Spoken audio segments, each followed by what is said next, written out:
As you can see, I'm still working on my boat. This is the HMS Victory. Not got much of it done this year, what with the virus and that. But it is a great pleasure for me to have a little radio broadcast that I've been trying to get hold of for ages. It was an interview that Geoffrey Smith, myself and Gordon and Louise Bendel Duck did. Oh, it must be 12, 15 years ago, something like that. And I must say thank you to Barry Parker and in particular Peter Dixon, who dug this out for me from, I don't know, from some archive somewhere, from Radio Teesdale. It is an interesting interview. There's a lot about the locality around here. Not so much about gardening, but it's the enthusiasm of Geoff Smith that would always endear you to the gentleman. He's no longer with us, sadly. He passed away about 10 years ago. It's a great loss. He was over the years my mentor, and it was completely by accident that I ended up here in a village that he grew up in. Just one of those twists of fate, I suppose. But his work on Gardener's World and Mr. Smith's Vegetable Garden and Mr. Smith's Flower Garden, they inspired me and they inspired many other people. And you'll join the interview when we were just talking about something somebody said about him. So I'll leave the interview to you. Thank you. It had to be a friend of mine. It was. Yeah. Do you know, I lived between, we're great friends and continue to be. I lived between two families of Powells, and I suspect this is one of them. And there was grandfather and grandmother Powell on the right-hand side, facing across and from our house, and Bert Powell, and they were both gamekeepers with Sir Frederick Milbank, as he was then. And Bill, and I suspect this is David. I can't say. Bill was David's. He always had a great command of the English language, especially words he shouldn't know.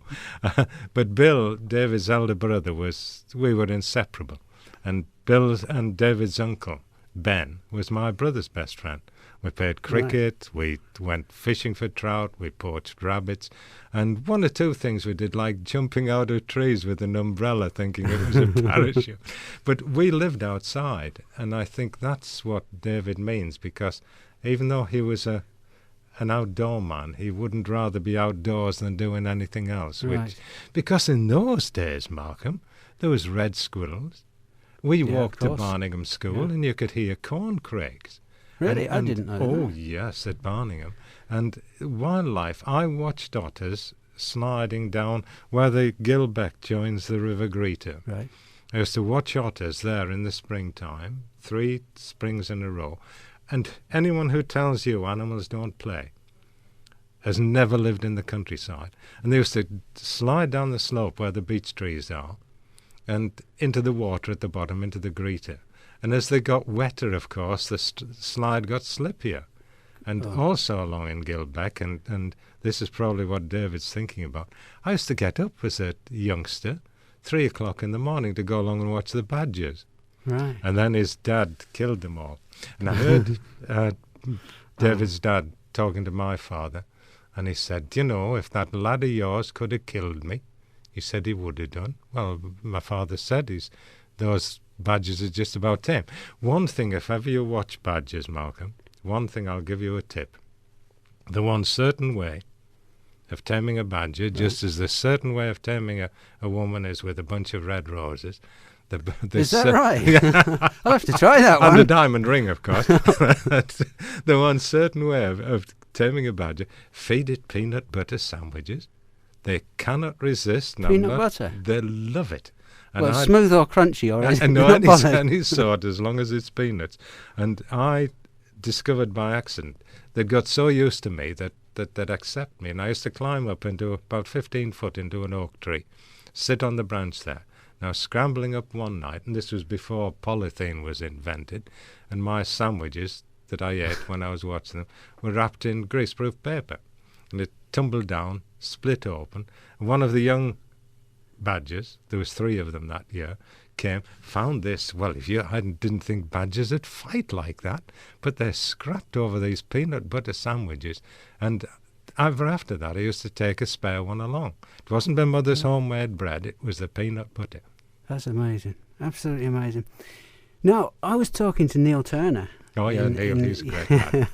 In the pub, and his one memory of you that sticks out is about sawing a branch off of a sycamore tree.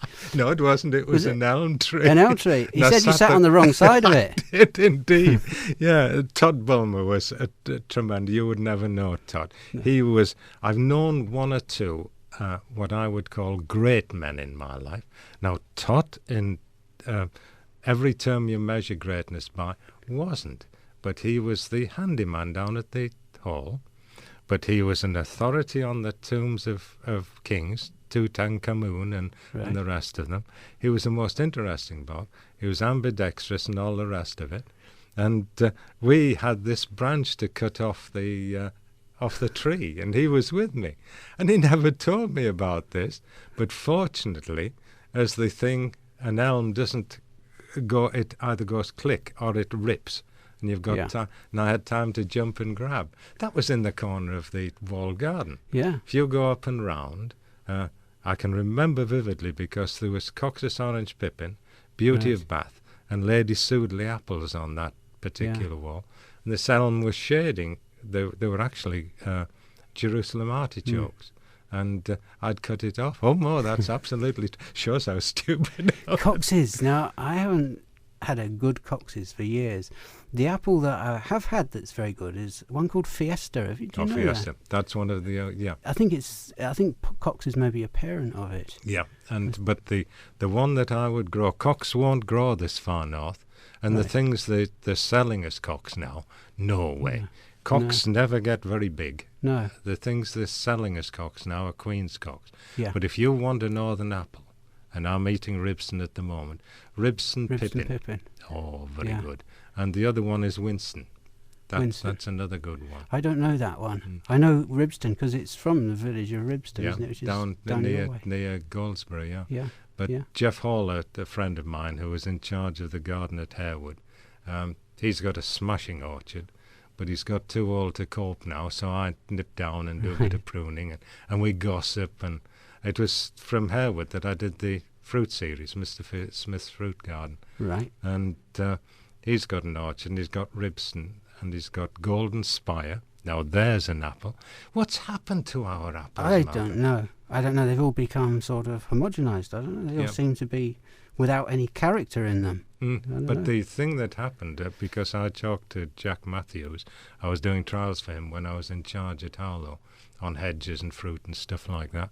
And apparently the common market people were paying our growers £800 an acre to grub Cox orchards that were only 8 years old, because they said Cox weren't large enough to fit. Aren't we stupid? I know.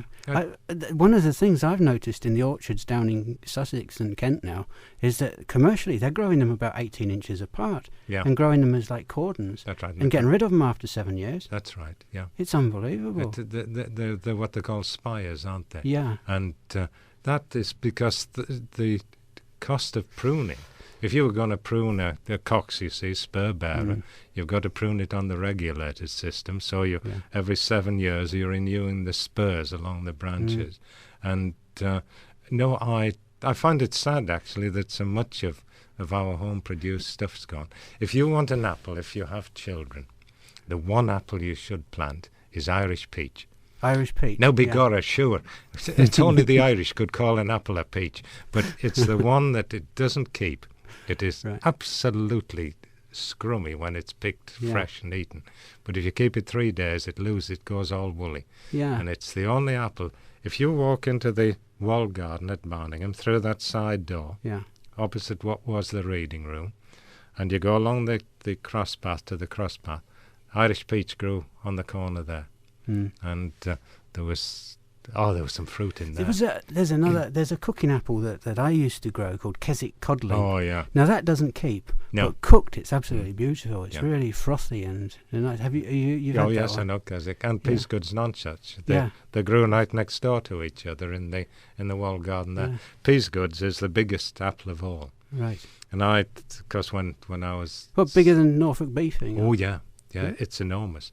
And they cook up at the hall used to put them in a basin and in a pan of boiling water, and then when they're almost cooked, you took a core and took the almost out, leaving the bottom blocked, and you poured whatever liquor you liked into it. Right. And I used to much prefer to have cream from Preston's cows poured into it, but I found that there was an astonishing variety of fruit grew in that wall garden. Kirk's blue plum. Yeah. But you see, if you want vegetables that taste right, if you want fruit that tastes right, you've got to grow it yourself. Yeah. I agree with you 100%. Geoffrey, we're going to play a bit of music, and then there's a couple of subjects I want to touch on that are close to my heart. One of them in particular is why we don't teach gardening in schools anymore. I have a little thing about that, and I'd like to touch on the state of the horticultural colleges and your views on the subject, if you don't mind. But what's the deal with stuffing up chimneys, Geoffrey? What's stuffing up chimneys? Oh, that was. You have to tell listeners about the stuffing up of the chimney. No, that was a bit of larking about Lloyd Turner, because it's strange how you mature in a village. And the one thing I never matured to, I enjoy a pint of beer with the best of them, but I never liked going to the pub and calling it a night out. It didn't make sense to me. You found it just boring. And Lloyd and I, he was the pub, it's the brother of the lad that's in charge now, the elder Neil. brother. He was smashing that lad, but he was engine daft. And we would bet on anything. I'm trying to put this so I don't look like a criminal. And for some reason, I don't know who it was, said to Lloyd and I that we couldn't turn the pub out before what was closing time, 10 o'clock. And Edgar Lee, who was the estate mason, was busy repairing the stone slates on the pub roof, on the Millbank Arms. He'd left the ladder up as he could in those days, right? And we climbed up and put a turf on the roof. It turned him out all right. Have you ever put a turf on a lit fire? I can't say I have. No. Well, you've heard of smoked haddock. Well, I've never seen smoked drinkers. Yeah, it cost us 35 shillings to get it repaired again. No, there was. I mean, never hurt anybody, but I must admit that practical joking has always added a spice to my life. Funny, I'll tell you a story about Bert Powell, who was David and Bill's dad. He grew the best vegetables in the village. Yeah. And in his opinion, the vegetable garden was prettier than the flower garden, so he grew them round at the front of Shaw House, which is a big garden. And it was that very, very hot summer where we got a lot of cabbage butterflies. I'm not lying, Malcolm. This is absolutely true. You could lean on the wall at the top of that garden and you could hear them crunching. The butterflies? You could hear the caterpillars crunching right. the cauliflowers and sprouts and things. And the rector was the Reverend David K. Cook. And he walked up and he was looking over the wall and he said, you know, Powell, he said, he's Scots, so I can't get his accent right. He said, you ought to put salt on those brassicas, or cabbages, he said, for those caterpillars. And Bert looked at him, he said, nay, Reverend. He said, if they can't eat them without salt, they wouldn't do without. I was only a youngster. Well, I creased myself. But no, he was a very good gardener, and he grew some good apples as well. So how did it all start then? I mean, you know, what got your interest in gardening? Well, my brother, he was 4 years older than me, and he passed a scholarship to go to the county school at Barney. And everything he did, even though he had more brains than I had, I was expected to do. I was better at sport, man. Cricket? Cricket, I loved. I've heard you're pretty much of a cricketer. So I followed, and I hated boarding school. The school, marvellous, I mean, education-wise, sport-wise, but being cribbed and confined the way you were there, to hear birds song on a May night and be stuck in prep, where you did an hour and a half's prep every night. So I made a resolve that the one thing I would never do is work inside. So I thought forestry. I love trees, still do. Trees and alpines are my favourite. So I signed on with the Forestry Commission as a labourer up on the Stang. And as soon as I left school, and I had to cycle from Barningham up onto the Stang. Well, all the way? Yeah. Oh, yeah. Well, took me an hour to go up. If there was a wind, it took a bit longer. Right. But it took me about 10 minutes to come back. And I was so tired at the end of the day. If I went up into my bedroom to get changed before I had my meal, my mother used to leave me there. I'd sleep through till breakfast time. But we were planting trees, you see. And then I discovered bureaucracy. How anybody can work in the civil servant, that's destroyed my credibility. How anybody can work in that bureaucratic, initiative stifling atmosphere. What was bureaucratic about it? Was it just... Oh, you had to get everything signed, sealed, and check that you'd done this right. I got the same thing down on the experimental station in Cornwall. But just at that time, my dad he was in the First World War, and he got he was in the trenches. You imagine the whole of the war, except for the brief time when he was in Egypt in the 18th Durham Light Infantry. And his stomach was shot to pieces, and he used to get an ulcer, and it had burst. So just when I was leaving the Stang, when I'd had enough, I said, give over. And the thing that decided me, I'd just left school, so I was reading every paper I could get on that would tell me about trees. And I'd been reading about felted caucus and beech. I went up and asked the foreman, I said, can you explain what this means? He said, if I tell you what I know, he said, you'll be after my job. And I said, if your job was the height of my ambition, I said, I'd leave now. And I said, in any case, I'm leaving. And my dad wanted help in the garden. Because he was ill, he was confined to bed. And I spent 6 years there. And suddenly realised this is what I wanted to do, to grow plants. And it's never that enthusiasm. Roy Lancaster was up. Roy's been a friend of mine for donkey's years. And he said, the one thing that doesn't change in you, he said, you've got a childlike enthusiasm for plants. Yeah, I remember that in The World of Flowers. You never lose it. I never liked dianthus, the little alpine dianthus. But you were talking about one. And I had to have one after I'd listened to it for 5 minutes. The cheddar pink. Yeah. Oh, boy. Dianthus used to be Cyceus, and they now call it Gratineapolitanus. Yes, sir. And but the fragrance of that at the top, and get it in your garden. But if I had one dianthus only, it would be the alpine pinks. The alpine pinks. Yeah, they're neat, compact. There's La Boubille is one, but I've got a whole lot of them. I've got some in flower that grow them from seed. Growing alpine dianthus from seed is just like getting married, Malcolm. And it's got a big advantage over getting married. If you don't like the end result, you can give it away. And the extraordinary thing is that I'm going to quote you on this, you know. People are so grateful if you give them a plant. Yeah. You don't tell them that you've got 20 better back in the greenhouse. But I've got 2 alpine dianthus in flower at the moment. When you open the greenhouse door, and the other thing that I'm growing for the first time in years are the Camellia sasanqua. Have you grown those? No. Oh, they fragrance from those flowers mingled with the dianthus when you go in, and it's just a cold greenhouse. It's not one of these expensively heated ones, but they've been in full bloom. Sasanqua Belinda is the one I'm growing, and the one called Petite, and they've been in full bloom now for, I should think, 8 weeks. And will you always have this enthusiasm? Because I can see it in your eyes now. Oh yeah. I'll tell you what there is if you're looking for something new. They've crossed that Crinum Powelli, you know, that bulbous plant that grows outdoors. It has massive, great big flowers, with the Jersey lily, as they call it. And they've crossed that.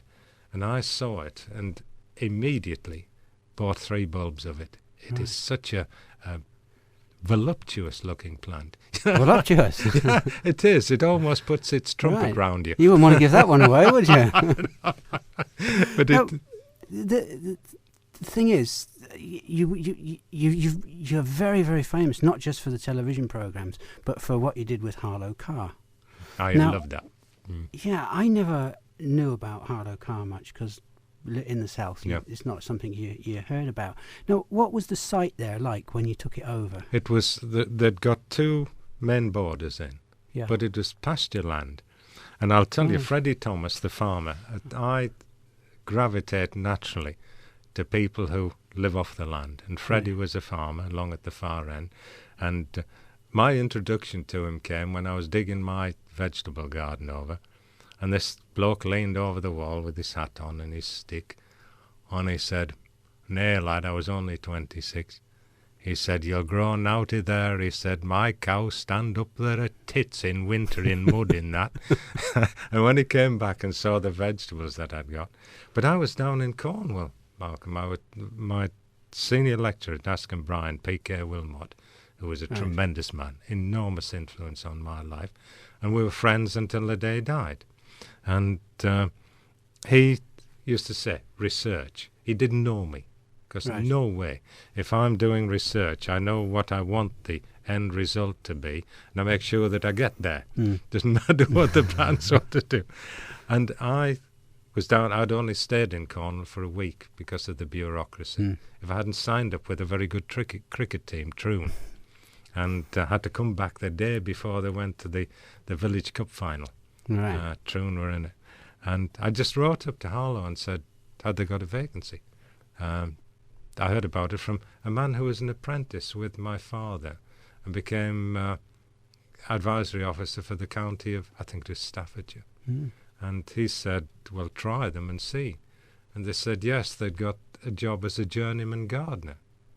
Journeyman, yeah. I'd been that at 19. I mean, that was a big demotion because I had, at one stage, I had about 20 staff down in Cornwall. I was only a charge hand. They were only with me for briefly, but while they were on my plot, I did it. But once I saw that garden, and you walked through, you said, what was it like? Massive, great wrought iron gate. Gave an impression this was palatial. And you opened the gate, and there was 2 borders going down to a woodland, either side, rough pasture, just as the farmer had left it. And my brother had run me down, and he looked at me, he said, you've got that, I won't repeat his exact words, but that Boy Scout look on your face. He said, you're staying here 2 years if you take the job. And he said, then you're moving on. And I fell in love with that place. You imagine a Yorkshire dale in miniature, Malcolm. Yeah. Miniature, I should say. A stream in the bottom, steeply sloping hillside, oak and birchwood on the far side, and Birkrag below it. I mean, anybody. And what they're doing to it now is a crime. You see, and I shouldn't say this, but everything in a garden should be in harmony. I don't care whether it's Wisley or where it is. You don't put blocks of concrete and stuff like that in a Yorkshire dale. And I fell in love with it. I started as a journeyman gardener. I was married. I had a child. My wife was in Startford because she's a local lass. And I had to get lodgings. And I didn't apply for the superintendent's job. I was going up to Durham to get an interview as the curator's job at the Hoffel College in the Botanic Garden. I wouldn't have got it. I was too young.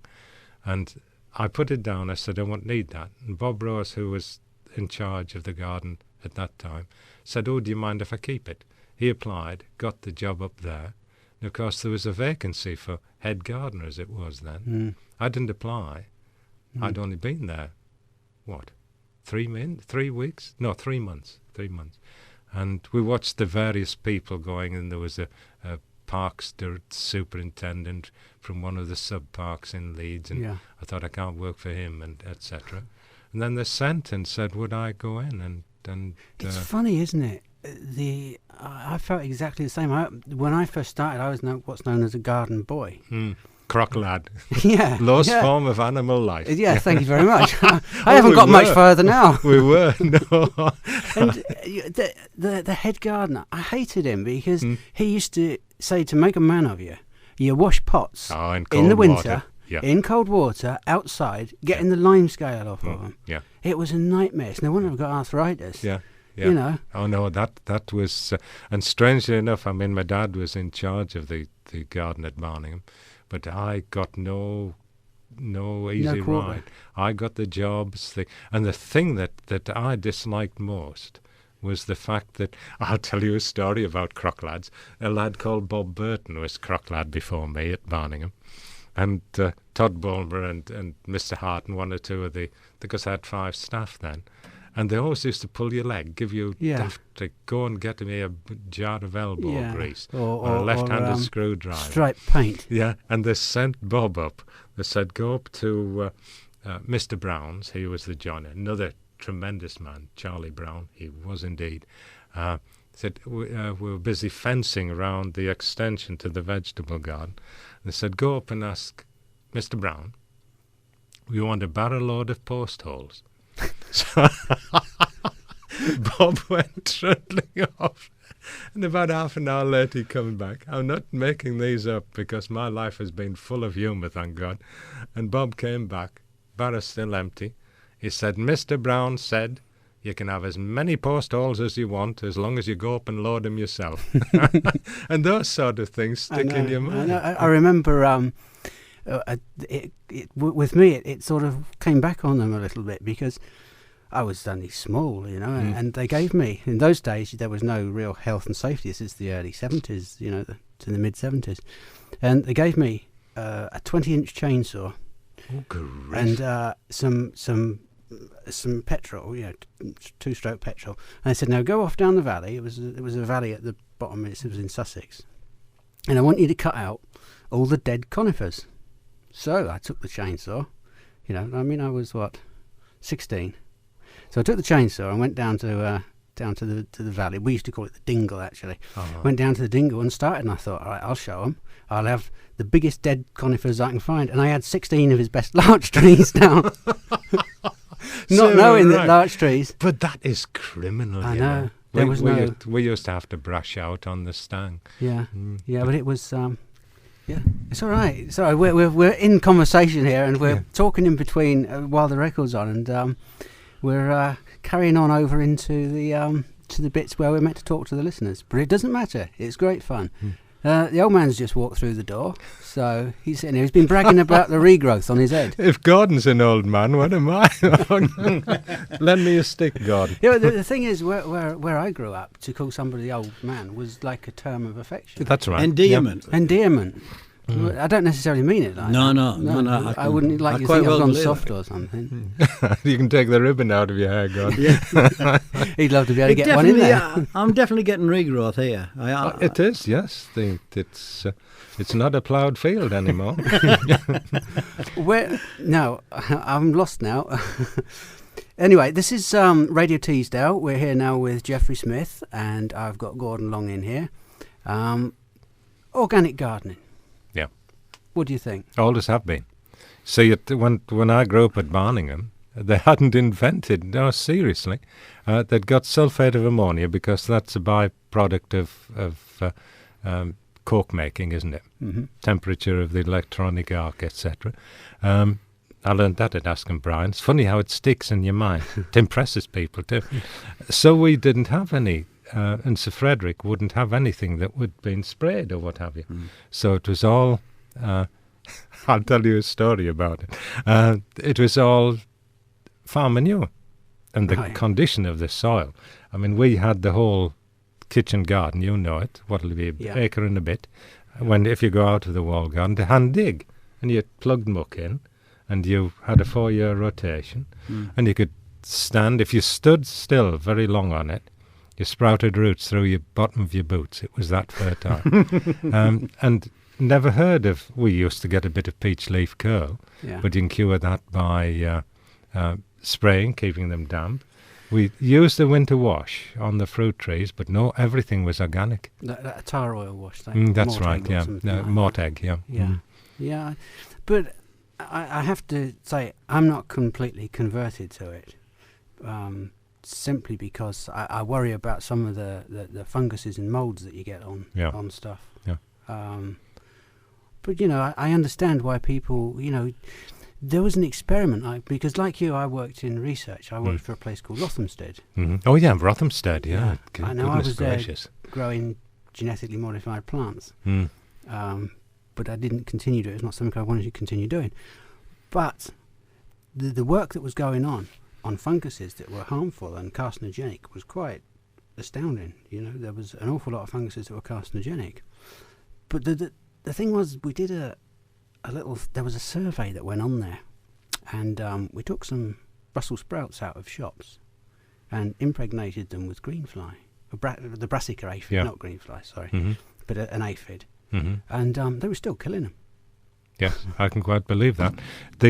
I got the shock of my life when I went to Askham Bryan. It was totally, again, everything's happened in my life by chance. I think I was begot by chance, but my father happened to be. I'm glad you put it that way. looking at the Northern Echo, and he said, "Oh, there's the vacancy for this year's student course at Askham Bryan." And I rang, and PK Wilmot came up because my application was late to meet me. And I went to Askham Bryan as a student. Best thing I ever did in this world, because I'd been doing things because I was told to, and suddenly I knew the reason for doing them. We sprayed, you wouldn't believe, Malcolm and Gordon, the way we sprayed. I couldn't understand a tar oil wash and then 4 lime sulphur sprays, and the last at 80% petal fall had lead arsenate in it. Oh. And we got strict instructions to peel any apples we scrumped. I'd never peeled an apple in my life, never had to. No. But when I saw the muck that went on there, and even worse, when you think of BHC as the dip, the chamomile dip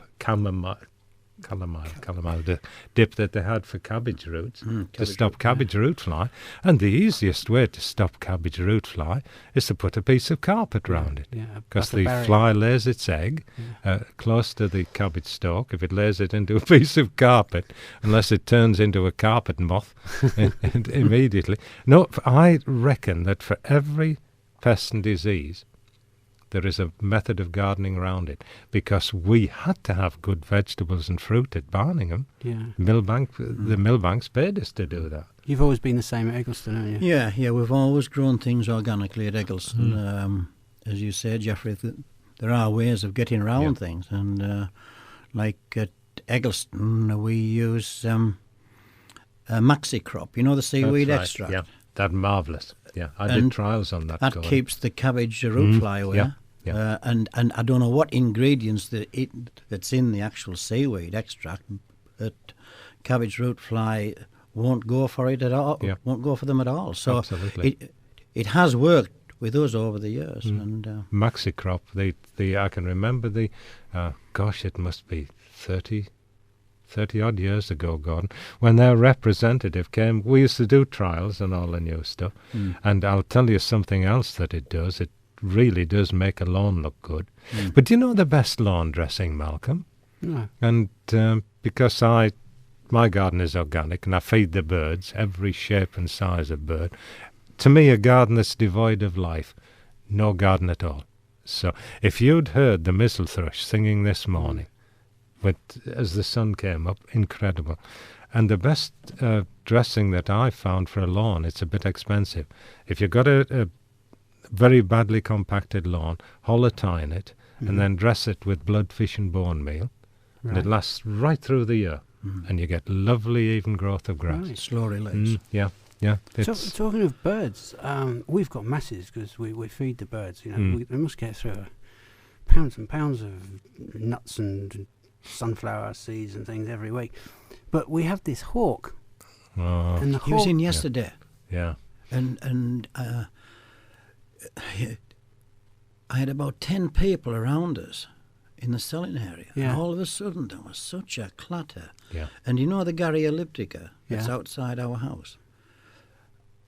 I thought there was some cats up inside that was squawking, and there was such a And everybody looked, and lo and behold, this hawk was after these blue tits, and anyway, he carried one off and away he went. Yeah. But there was about 10 of us around, but I wouldn't have thought he would have come. And then the rest of the day, there wasn't a bird around. And you know how many there is at Eggleston, it's heaving with them. But for the rest of the day, they'd gone. But they're all back this morning. Sparrowhawk, that is. Yeah. There's And one it can that's working Barningham. Yeah. It starts at the top and comes all the way down. And they can take collar doves. I was leaning on the gate over into a field that I'm planting up with trees about 2 months ago. They come like a bullet, Gordon, and bang, and this thing bowled over, and then they swing round and come back and pick it up.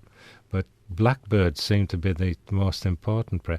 But the thing with anything that is native, I never shoot magpies or hawks or anything like that. Grey squirrels, yes, because they're a pestiferous nuisance.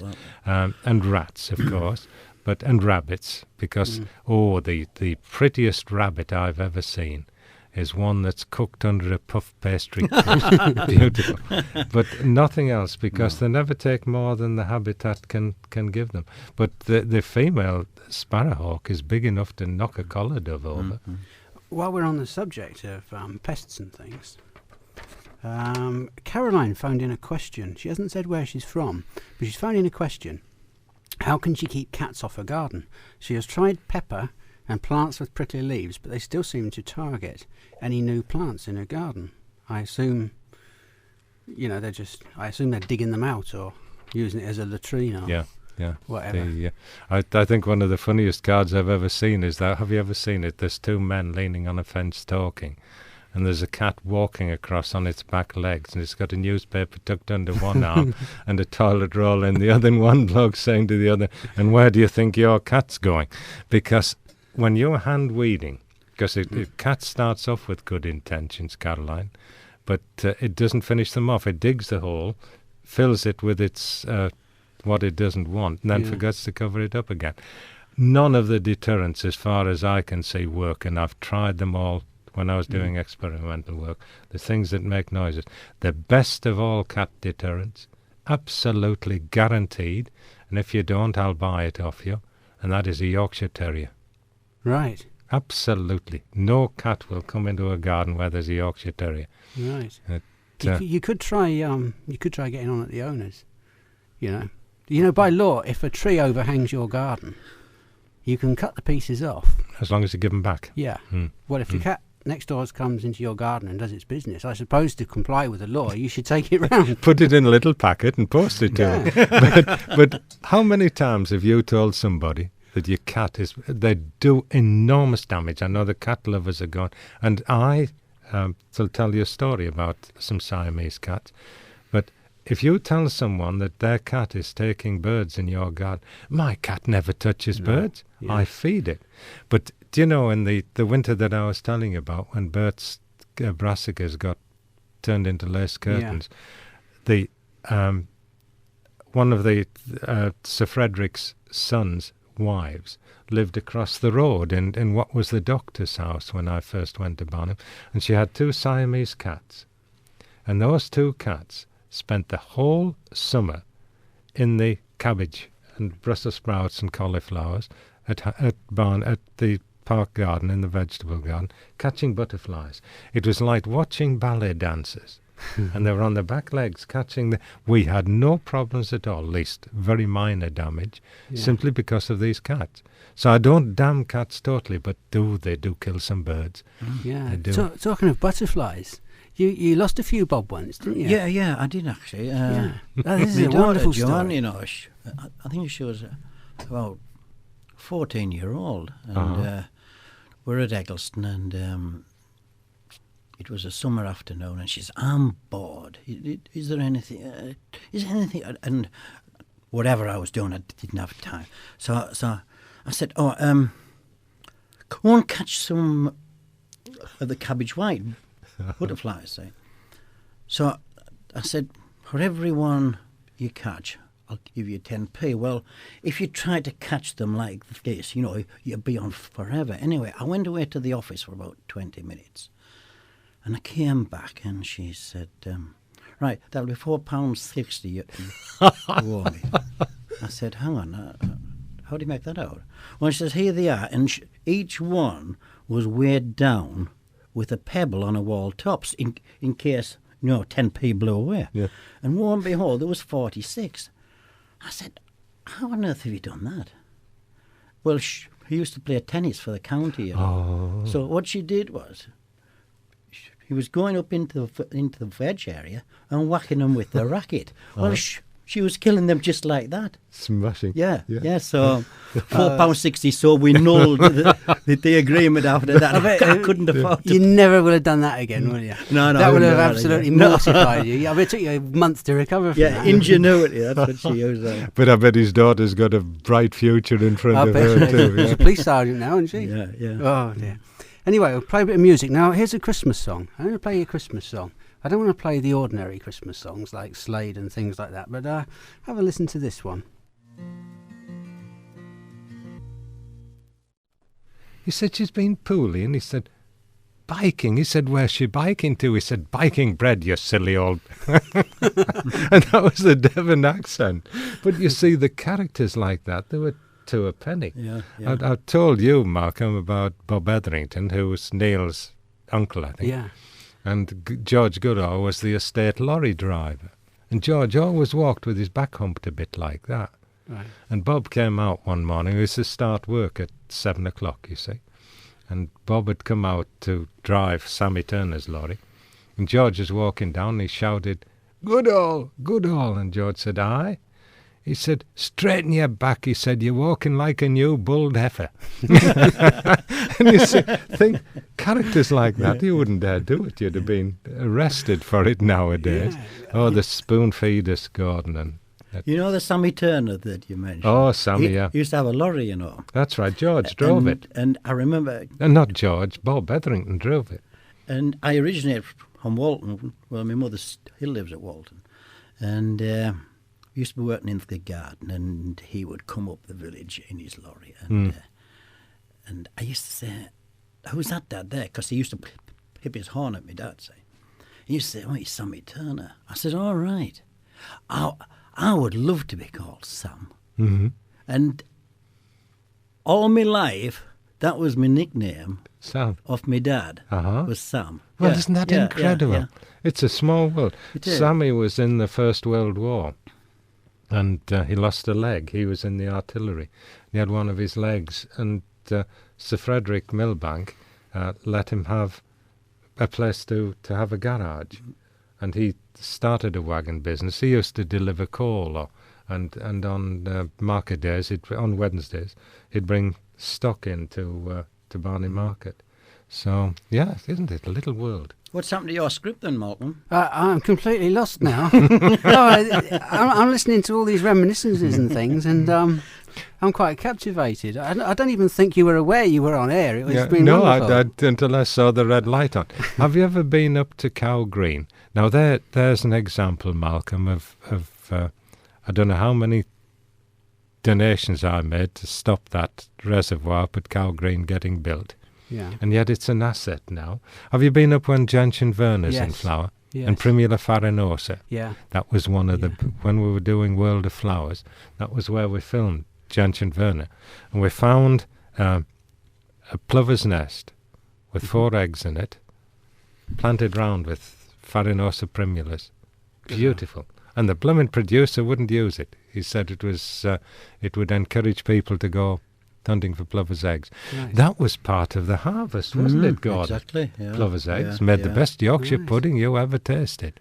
And there was no dearth of plovers then. Isn't it right that Yorkshire pudding was actually invented in Scotland? No, they couldn't invent anything in Scotland except the kilt. No, I don't know. I think it was invented in Paris, wasn't it? We've been talking off air. We've been talking about Paris and French women. And you don't think they have? You don't think you're going red now? Not a patch on the Norfolk. But if they can make Yorkshire puddings, then they've gone up in my estimation. Right. But they don't look as nice as Teesdale. They're nothing like. No, that was one of the big bitter disappointments. That and the quality of the wine. I thought wine was something that they fed to the gods. I'd never tasted it till I went to France, and I thought, well, if that's the the alternative to a pint of Younger's number 3, then I'm not going to France anymore. I want to show you some holly leaves. Now, I collect hollies, and I don't know if you've ever seen any of these. This is one called Aquifolium lichtenthalii. Do you know it? No. I'm hoping that, I don't know if you can hear me, but I'd quite like Peter Levitt to come in, because I want to ring up and have on air, a lady called, she's a wonderfully eccentric lady. You'll love her. Her name is Louise Bendel Duck. Uh-huh. And she got married a year or so back to a childhood sweetheart, and she's in her 70s. Uh-huh. She's the most wonderful woman. But she grows hollies. It's a very small business. And she's just been filming for Gardener's World and things like that. But she is, and I've got some of these hollies for her. And do you know that one? That's the chestnut leaf holly. Is that a hybrid from Alticlarensis? This is interesting because it's a bit like Ilex aquifolium. Oh, dear me. I've got one with variegated leaves like this. Yeah. Because Alticlarensis, it's got a leaf something like that, hasn't it? But those grow about 3 times. They get to about 9 inches. They're huge. Magnificent. Huge big things. My favourite evergreen, Malcolm, hollies. Yeah. I've got, I think it's 16 different sorts in my garden. Have you? Oh, yeah. Oh, this is... The hedgehog holly is the one I'm trying to think of. What's that? Ferox. That's Camellia. Ferox argentea. You know that one? That's the camelliafolia one, isn't it? Isn't it beautiful? Yeah. And the berries are so large on it. Nothing can... I think when they wrote the book on trees, the Irishman who wrote the book on trees, he said, there is nowhere in this world an evergreen of such beauty. Because when you think the thing that I watch for in spring, I don't know whether you've seen them, Gordon, is the holly blue butterflies. They come round in May, and they lay their eggs in the flower trusses, and they hatch just at the time when the blue tits are feeding the young, needing high protein. And our garden without hollies is, there's a friend of mine used to say, like love without a sofa, isn't it? I think we better have some music. I'm thinking of them French women now. Right. Can you hear me now, Louise? Indeed I can. Well, yes, we're live on air. No, we're live. Yes, absolutely live. We've got the boffins to sort it out. Well, he's not a very attractive boffin, actually. Oh, go on with I could do with a good-looking one. Now, can I introduce you to Mrs. Louise Bendel Duck?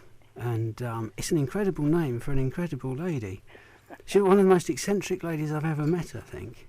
Oh, really? Yeah. Honestly. I'm being flattering now. I'm not sure what eccentric really means in your terms, I have to say. Different from the normal. Different from the normal. In the nicest possible way. Well. Now, I've got some hollies off of you, and I think you've got a lot of hollies put to one side for me, haven't you? Indeed, I have a nice little collection there for you. Yeah, I wanted some, Geoffrey, I needed some male hollies, because I've got about 60 females, and they're all hopeless without a good man. You know? I can hear a male holly in my garden shouting, I'll go.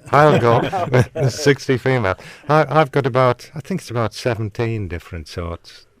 Well, that's a good start at any rate, yes. Yeah, well, so, Louise, we are making a garden here, Radio Teesdale Garden, and Highfield hollies, you're probably the only really person in the country that really sells a lot of hollies. Well, I think I'm the only nursery that specialises exclusively in holly. There are a lot of people, I think, who grow quite a fair range, but I grow upward of 200 varieties of holly. And it's all I sell, it's all I grow. It's a passion with me. So yeah. I don't do other plants at all. Yeah, because I grew up in South Harting, which is quite near to you. Indeed, a beautiful little village right under the great bowl of the South Downs. Yeah, but really pretty. It's all changed now. Everybody's left. Well, I'm afraid we do have a lot of, in all the villages around here, we have a lot of newcomers and incomers, and it has squeezed the locals out. But I have to say, our little village here, Liss, is very much a working village and a very nice place to live. A lovely place. I've been here 34 years. I'm very happy indeed.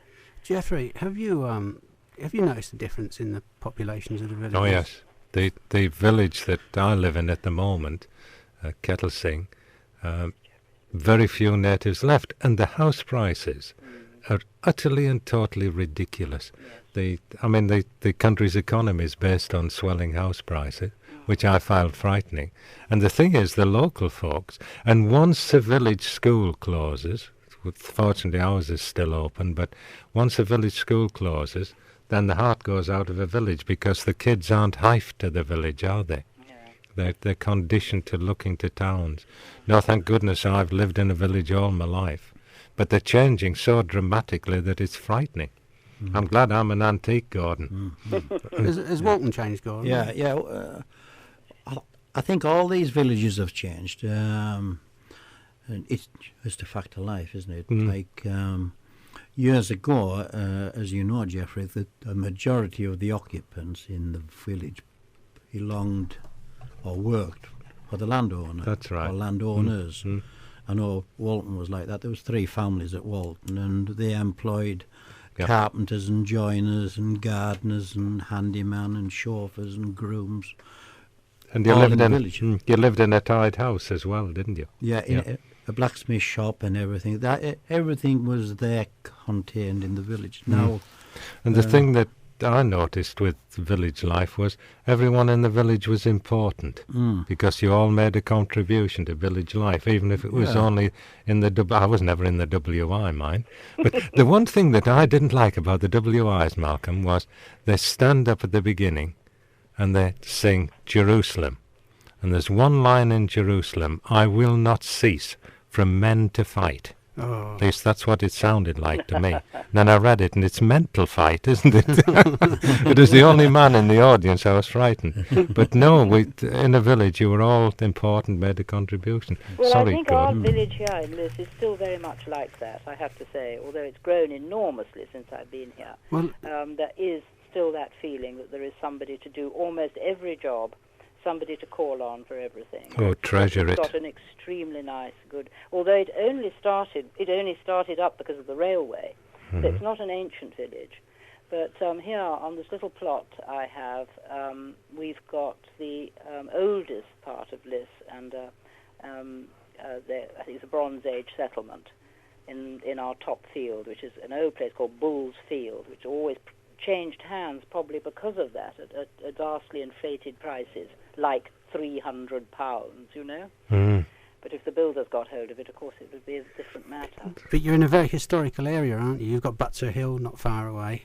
Well, where in England is it not historical when you really come down to it, except the sort of great open spaces, and even there, our ancient peoples wandered and built their marvellous barrows. So, Louise, you were going to suggest 3 nice hollies that we can put in our garden. Yes. And well, of course, it's terribly difficult, out of all my beautiful, beautiful hollies to suggest. But I think for sort of structure and shape along a long border, which is what you'd want and something that was always there, there's a magical new holly from Germany called Ilex aquifolium harpoon, Harpune, with small, narrow, very elegant leaves, and the tree grows naturally in a fastigiate shape, so that it goes up and keeps its shape. right. And in the winter, it's a female, has small, bright red berries, and it's as if a child has just thrown a handful right off the tree. They don't come in great bunches; they just come as a sort of beautiful sprinkling. Right. And it's a really beautiful, dark, handsome green. Right, these two are busy writing that one down. Harpoon. Harpoon. Right. Ilex aquifolium. Then I'm trying to choose a gold, a silver, and a green. There's a beautiful holly, very little planted, called Ilex aquifolium rubricaulis aurea. Who gave it that name? Heaven knows. It doesn't deserve it. It's a lovely thing. Neat, small, neat, dark green leaves with the most beautiful old gold rim around each leaf. Purple stems and the deepest claret red berries. Right. And of course this year, as everybody has noted, there are berries galore on everything. Just to interrupt a second, is that an American? Has it American? It's an old English holly. Smashing. It's been around a long time, and you'll find it glowing there in old Victorian gardens. Beautiful thing. And not violently spiny, but still with that really good aquifolium look. And then my third would be Ilex aquifolium Handsworth New Silver. Mm. Again, it's got all those attributes, the purple stems, which people do like. The leaves are very crisp and beautiful, and the berries have a lovely way of turning from almost white to start with, palest pink, then flushing redder and redder into a beautiful red, and it's always a very handsome. But you need to allow that a little bit more room. It's a muscular, although it's a female, it's a muscular-looking holly, and it needs it just to grow up a little bit taller than some of the others. So we've got Harpoon, Rubicornis aurea, and they're all aquifoliums. Those are all aquifoliums. There's a fourth, if you needed a male and had no male in the bed. Well, you have to have a male. They'd be hopeless without one. But usually the Ilex aquifoliums still are most common evergreen, so there's usually some male hollies somewhere around. But if you don't have that and you wanted a silver, there's a beautiful Ilex aquifolium, elegantissima. And you can't do better than that. It really is the most beautiful silver holly. Small silver leaves. And even if it's in a shady position, it'll glow out really, really well. Louise, that's absolutely brilliant. Thank you very much for your time. Not at all. It's always nice to talk to you. A great pleasure. And I'll see you in the new year. Lovely to meet you too. Yeah. Well, I hope one day we might meet face to face. You're always welcome down here to look at the hollies. Thank you very much. Right. Goodbye now. Bye. Bye. Now, Gordon's doing a dance here. He actually says he's got pins and needles in his feet, but I don't believe him. I think he was getting away with the music there. He wanted a cup of coffee. Yeah, he wanted a cup of coffee, or he wants to go to the toilet. Which is it? You should have gone before you come out. We don't have a problem like that. I'm waiting for my dad to get really, really old, and then, and he needs to go to the toilet very quickly. And then I'm going to say to him what he used to say to me when I was a kid: you should have gone till you came out before you come out. I'll get my own back. Now, we've had a letter in, haven't we, Jeff? Yeah, that's conjured up so many happy memories from Alison Parkinson. I remember Alison when she was a little girl. She was so immaculate always. And her father was Nobby Clark. And they lived in the house opposite the entrance to the garden. Right. At Barningham. So I used to see a lot of Alison. And her other uncle was a man called Bill Layfield. And we had a boxing team in Barningham, not for very long. And the lad, the cowman in the next village, had been a professional. And Bill Layfield was one of the best bantamweight boxers that I've ever come across. And if there was a dance on at the Morrit Arms, he was butler at the hall. At least he was footman. And we would outwait till he finished at 9:30. We'd trot down to the Morrit Arms and go to the dances there. So I know all your relations, Alison. And if you're as good as they were, you'll do very well. You will. Strange, I saw your mum about 4 months ago in the what used to be the King's Head. I don't know what they call it now. And her dad, Nobby. Mm. Well, that's Barningham. These were and George, I didn't realise he was her uncle. He drove the estate lorry. Right. He was the one that used to walk with his back up. Didn't you used to do a bit of boxing, Gordon?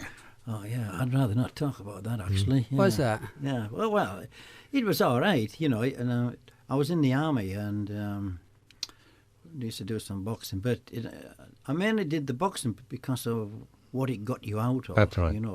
It got you out of junkers and things, so, And kept you fit too, Gordon. Oh, yeah. Yeah. Did you ever box Bowes from Walton? No. Did you ever box the team from Bowes? No, Jim Calvert, who was an ex-professional, he was Sir Frederick Milbank's cowman at Home Farm, Newsham, and he used to come up and we had the dumbbells and stuff like that, and one of the Brasses lads, a lad called Neville, was, if he should have been anything, he should have been a professional. He was very, very good. But Bill Layfield was Alison's uncle, was the amateur. Yeah, none of them were keen on gardening. It's funny.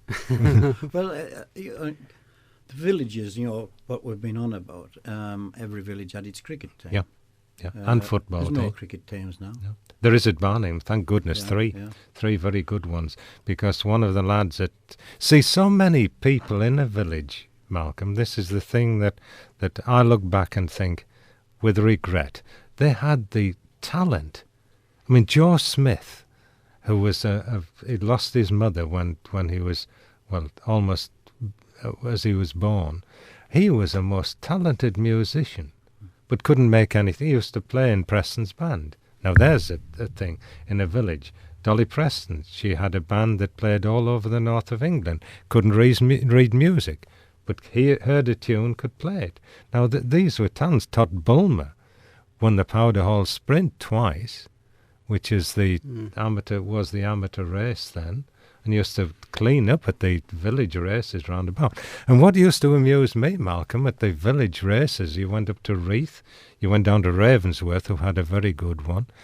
They always had the village sports at Barningham, but you were paid in money, which made you a professional. There was no way you could have run as an amateur after that. Yeah. John Metcalfe at Barningham was as good an athlete as you could meet anywhere. Distance running mostly, but very, very good. And he used to train by rounding his sheep up on foot. It's funny. Instead of a sheep dog. Funny, I was at Barningham. There's a farmer that lives up on Long Green, up on the Hout Allen. Yeah. And he was rounding up sheep, it's about 3 years ago, and I was watching him. And his dog must have run miles, and he had a quad bike. He was riding on that.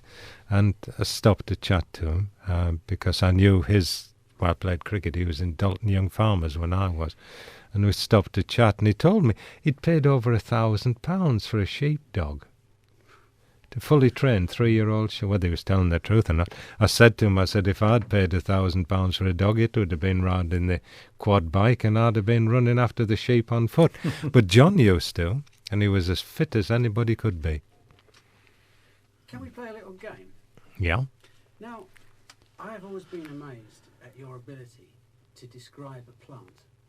You can make a plant sound absolutely incredible. Like we were talking about the dianthus earlier. I didn't like them until you described it, and then I fell in love with them. And you're quite good at it as well, Gordon. You're full of old flannel at times. I mean that in the nicest possible way. Now, what I did, my wife has given me 3 sealed envelopes. Now, I did ask if I could cheat. Yeah. She's written on the bag. I found this out. Did you? I found this out, yeah. Oh. You were going to doctor mine, I think. A little diggybird told me. In there, there's one each. So in there are 2 plants written on a piece of paper. Now, what I'd like you to do is to take one of the envelopes and describe one of the plants. You see, because I would like to learn how to do this. And if I've got 2 old masters here, you see. What? I hope mine isn't a dandelion, because I know what the French call that. And there's no rubus or anything like that, I promise. We're now opening the letters. This is quite good. Hey, yeah, it's all sealed here. Well, they've stuck it down well. Sealed this down. Yeah. Can I read it without my glasses on? Dodecatheon. Or there's another choice in there. Dodecatheon, Astrantia major, both favourites of mine. Right. Dodecatheon's the shooting star from and North America. It's a North American plant. It is Dodecatheon media, isn't it? Yeah. To see them growing wild. They grow on the edge of scrubland, and they look... shooting star tells you what they're like. The petals are swept back, and they're a deep, pink would describe it. It's that cheap underwear pink, cheap underwear pink. It's a funny... You walk through the back streets of Paris and see what the ladies of the night hang on the clothesline. That sort of pink. Sorry, Mark. He's blushing, the lad. And the petals are swept right back, and they've got a yellow eye. Right. And the style protrudes, and it's a deep yellow. They're beautiful. Right. They're a herbaceous plant, grow about maybe a foot high, and they're like a moist soil, humus-rich soil, leaf mouldy soil. Beautiful. Go on then, Gordon. Right, Armeria. Just to keep up, because I think my mic was off, we've actually chosen some plants that have been given to us. My wife wrote them in sealed envelopes, and we are now, because Geoffrey Smith is so good at describing plants, that's what he was doing. He was describing what was in the sealed envelope. Gordon is going to do his. I don't think now. I can match Geoffrey on the Paris backstreets. The Paris knickers. Yeah. There's the colour of just the describe the Walton ones. Armeria, that's thrift. Or that's the common name. It's an ideal alpine. It's absolutely bomb-proof, actually, and it comes from seed, and you can get them in pink forms. Husseldorf Pride, that's a rock solid one, and there's also some white ones as well. It is a good, honest, reliable plant. Good tight growing, and if you want to see a thrift sea pink growing, thrift growing, absolutely ideal. Compact like a clump of grass, aren't they? And then the flowers are like a lollipop on the end of a stick. Yeah. Grow on the Isle of Man, on the coast in the Isle of Man. You see them there in absolute perfection. They'll practically grow in nothing, won't they? Oh, absolutely. They must be grown they grow in the sort of conditions, Gordon, that would make a cactus starve to death. Yeah. Free root run and beautiful. Right, now, this is marvellous. I've got Asclepias tuberosa. What do I know about Asclepias tuberosa? I think it's called the butterfly weed or milkweed, isn't it? And it has these heads of beautiful orangey flowers, very high in nectar. It's a lovely little plant. I think it's a North American plant again. And can you carry on, please? Yes. I'm completely lost. That's all I can do. See, I don't have that broad palette that you, like an artist. You have all these words, like every colour of the palette. Cordifolla is the one that I know, and it is a real butterfly.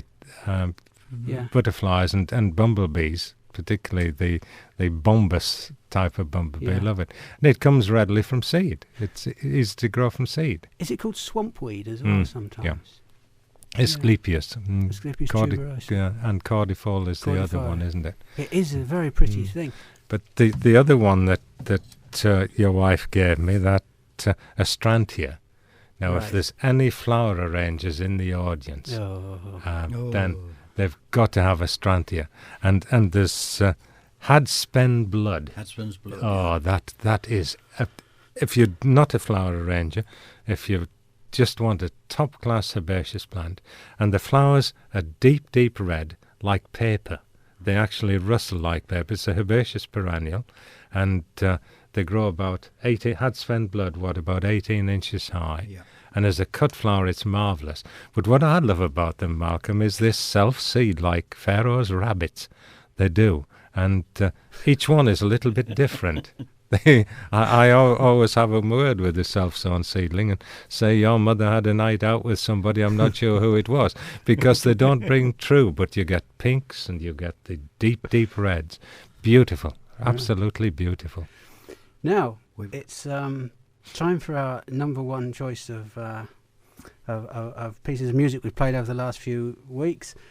When I first started doing gardening talks, I always remember what my old head gardener said to me, and it was something called the 7th row rule. We spoke on it last week, but we can't do it on air, but I will tell you a part of it. I was always told that you should remember that there's a little old lady in the 7th row, and if you feel a rude word coming on, you should remember the little old lady in the 7th row. And if you feel one of them smutty stories coming on, you remember the little old lady in the 7th row, or if you're thinking about pink knickers, think of that 7th lady, the 7th row lady. Why is she wearing them? I don't know. Anyway, this tune is especially for the lady in the 7th row. Harrogate can keep going then, for goodness sake. It's all right. Yeah. We're just carrying on talking. We're all right. We're talking about the wonders of Teesdale. Yeah, full of... And if you live until you're 190, you'll not explore all the corners of it. It is to walk Teesdale on a May day and see the infinite variety of flowers. I like the bit just as you're approaching Cudderston, right? That area there where the crab apples, I presume the crab apples, right. The bluebell woods, and Lickness, the red campion when they're in flower, and then the wild garlic. Walk through that before you get to the pub for your Whitby cotton chips. And the reek of garlic puts an edge on your appetite like nobody's business. But it's beautiful. You're back in France now. No, I wouldn't swap. Do you know that people say to me, where do you go on holiday? I haven't had a holiday in 40 years. Because the Dales, and I'm not exaggerating, if you want a comfortable, restful time, then there's nowhere like the Dales. No. I used to love cycling down Swaledale, stop at Tan Hill Pub, go up over the Stang from Barningham up to Tan Hill. Did you Pub. cycle to Tan Hill? Yeah, and the Alderson lads and Bill Layfield, yeah, we used to do that. Well, that's like 20 miles, isn't it? Yeah, no problem. And then down to Richmond and back up from Richmond to Barningham through Kirby Hill. I didn't know, Malcolm, that this meant Kirby Hill without a K. It's not Kirk by the Hill. Have you ever been in that old church there? No. If you want to go, I go into all the churches because to me they encapsulate the history of the village. Kirby Hill is absolutely full of that curious mystery that soothes your mind. It is a most... Go in and have a look at it. Ancient church, right looking down over Ravensworth. Now there's a beautiful village, but why isn't it publicised? Medieval village built round a village green. You've got it all here, mate. You really have. Really? Yeah. And look at Barningham Moor. Yeah, but we haven't got the South Downs. We haven't got decent beer. In Yorkshire. They're all looking now. They're all looking. Yeah. And then there's all this sort of like... I don't think there's a lot going for frothy down the beer. south. Do you know? Had a lady in the garden about August time. He'd been renting a house over at Mickleton for a week. And it was husband and wife, and they came in, had the week up here. And they came in to us on the Friday. They were going home on the Saturday morning. I said, I don't think they'd ever been north of Watford in their life. Yeah. And they said, we can't believe the beauty of the place. No. And they said, when we leave our house, we automatically join a queue with traffic. Yeah. No matter where we go, we have to go in a queue, whereby, he said, we've been up here a week, and he said, the most amount of cars that's been in front of me is 4 in that week. Yeah. And that's a rush hour, Gordon. Yeah, exactly. So he said, I didn't know there was these places left. Magic tucked away corners. They really are. And going to the church at Rommelkirk, I mean, Barnard Castle Church is a brilliant piece of Gothic and Norman. You look at the Beelane Chevron in Barnard Castle. I like old buildings because they display craftsmanship, and we've had the best of it. If you look at the dry stone walls, extraordinary examples of craftsmanship. But Rommelkirk is again a mixture of Norman and Gothic, and you can walk round and look at that's 800 years of history if you're going back to the smooth Norman arch. But no, I have loved the Dale and walked in it, and we used to, when we were training for the Barney Run, we used to have to run up to Cotherston and back, and unless you had good sense and hid behind a tree and waited till the others came round, and but that was one of the runs, and the beauty of it. And strangely enough, the last time I walked up, there's an old mill house as you go up out of Startford. There's a man plays the bagpipes there. Have you heard him? Yes. I didn't know his name now. He was playing Dark Island the last time. There is a tune. Malcolm, if you want to play a tune that'll make people's eyes water. Because when I was at school, Bentley Beetham, you see, was my housemaster in the early years, and he was the Everest expedition man. So in York House, if you didn't climb, you didn't exist as far as Bentley was concerned. You have, like everything you have with your plants, you have a great passion, and when you talk about Teesdale, you have an immense passion for Magic, yeah. Now, we haven't had enough time, have we, really? We've got 10 minutes left, and we have to do a bit of gardening. And I don't want to do any gardening now. I just want to sit here and talk. What? We have this other thing of Lisa's. Yeah, we can forget that, can't we? That's your favourite plant, that, isn't it? No, you don't know what's on it, do you? No? It's not Stelmicias, is it? Well, go on then, go on. I can see you want to do it. No, you do it, Oh, go on. yeah. Go on with it. Oh, you do that one, Gordon. That's beautiful. Don't worry about me. Retusa, right? It's absolutely out of this world. Breathtaking. Mind-blowing. We've got one in a greenhouse up at Eggleston, and I don't know why it's planted in a greenhouse, but it is. And when you open that door on a morning in April, it's enough to knock you out.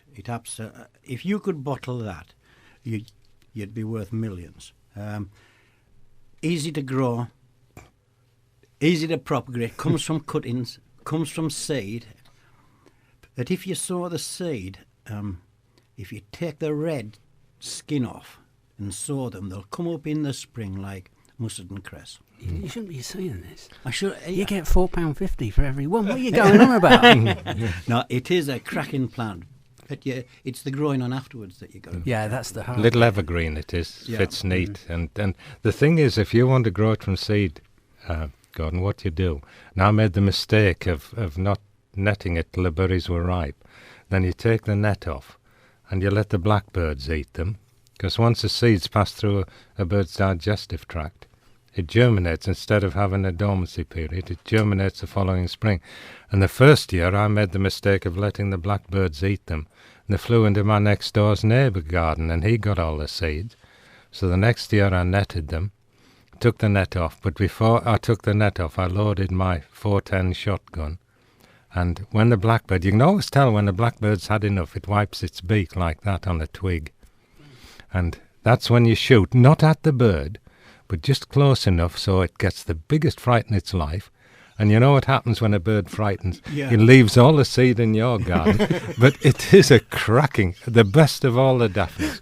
Better than Mesotherium, better than any other. It's a wee cracker. I've got 2 in my garden at the moment. The flowers are purple with a white flush, and the fragrance.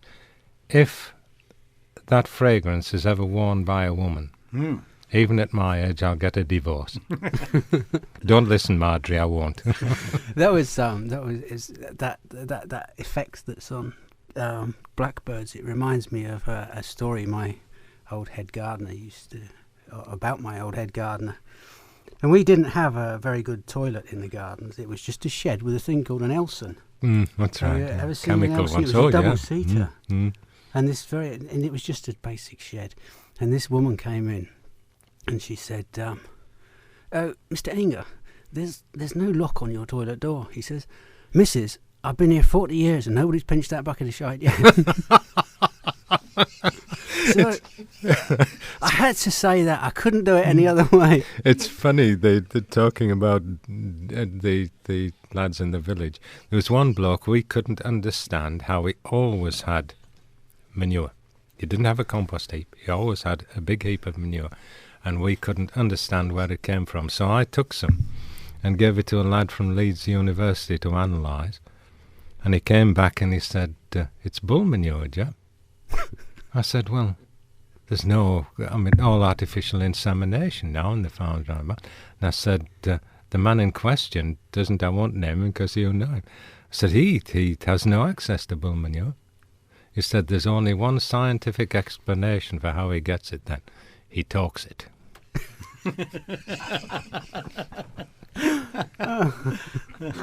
That's why the House of Commons doesn't have any compost heaps. There's enough bull manure there to keep the whole of the country organic. Perhaps we should harness it. We're coming to the end of the programme. The Gaels have a word, and the word is Kernoth. It means a sense of belonging, often to a place, a homeland that lives in your very soul. You may live in Teesdale, yet the Western Isles lie somewhere deep within you. Or you may live in Harrogate, and Teesdale is often in your heart. So, it's my last song on Radio Teesdale, and this is a little tune, and it's all about those sort of feelings.